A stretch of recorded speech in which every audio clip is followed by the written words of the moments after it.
Well, let's see. Fairview, Utah. I made it from La Grande, Oregon to Fairview, Utah, which is a little piece up the road past Salt Lake City, kind of between Salt Lake City and Moab. Remember mobbing through Moab? I'll be going through Moab again. Kind of glad I stopped here because this is a pretty scenic area, and so be holding over here for the rest of the night. So anyway, today's events. I got my two picks. I loaded my apples. I'm doing the same exact route as I did last time, by the way. Same two picks, apples, loaded to the gills. Heading for San Antonio and then to Dallas. San Antonio is like the pits to drive in, man. But anyway, San Antonio and then Dallas, and then try and get a load back. And but anyway, I was going to tell you a little incident. I was driving. I started out in Oregon this morning after staying the night there, and so I get to the scales coming into Idaho, the port of entry. So when we loaded up at the orchard, drove across the scales like 3 times, man. Front axle, drive axle, rear axle. So what you do is you put your drive axle on there, and you're allowed 12,000 pounds maximum weight on your front wheels, and then your drive axle, which is behind the truck, there's actually 2 of them there, and you're allowed 17,000 pounds on each of those axles. So that's 34,000 pounds total, and you're allowed the same amount of weight, 34,000 pounds, on the 2 axles that are on the rear of your trailer. So went through there, and on their scales there, though, you put your front axles on, and it tells you, okay, I'm 11,000 something, cool. Then you drive your drive axles on there. So that means now your front axles and your drive axles are on there, so you have that combined weight. So you write that down. Then you drive your whole truck on, and it gives you your gross weight. And then you pull off, and you got to do some math. You got to subtract your front axle weight from your drive axle, or your front and drive axle combined, and that gives you your drive axle weight. Then you have to subtract both of those from your gross weight, and that'll give you your trailer axle weight. So as far as our calculations, we were good. I don't know where we went wrong. I'm going to go over that paperwork later, but I think actually we weren't wrong. I'll tell you what happened, I think. So we get into Idaho, across the border, go in there, and there's the scales, and so I go across the scales real slow. I get a flag. Pull in, park, and bring paperwork in.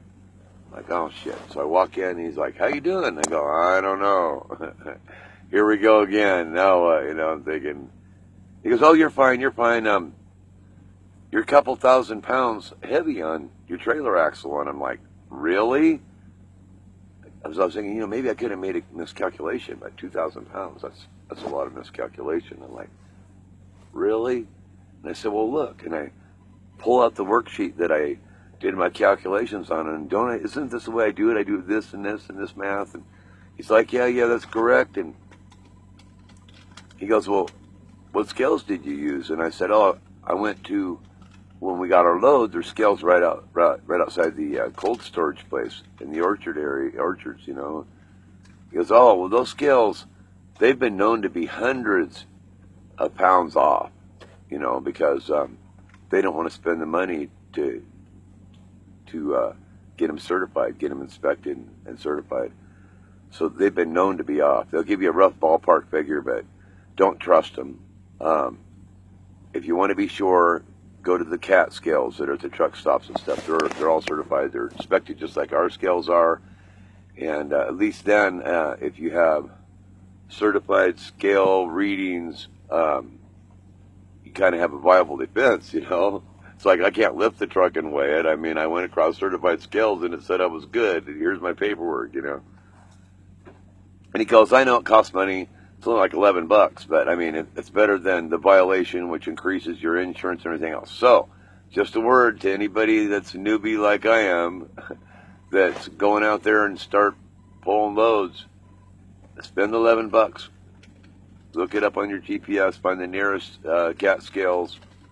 Pay $11 and get your load right. So anyway, yeah, I was 3,000 pounds light on my drive axle and 2,000 pounds heavy on my trailer. So it's kind of like a teeter-totter if you think about that. Got to drag the teeter-totter a little bit forward and put more weight on your drive axle, less weight on your trailer axle. And so you just pull the lever, lock your trailer brakes, and pull your rig forward. And each of them little holes is about 500 pounds. So, I was 2,000 pounds heavy back there, so you got to figure 4 holes. And so that's what we did. Drug it forward 4 holes, drove it through the scales again. We were good. So, little lesson for the Greenhorn trucker here. This is like vlog number 12, I believe. And so anyway, got some cool scenic stuff going through Moab tomorrow. Maybe I'll get some good footage of that on my camera, on my traffic cam on the GPS, and maybe I'll load that up. It's pretty scenic. Maybe put some like Moody Blues to it or something. I don't know.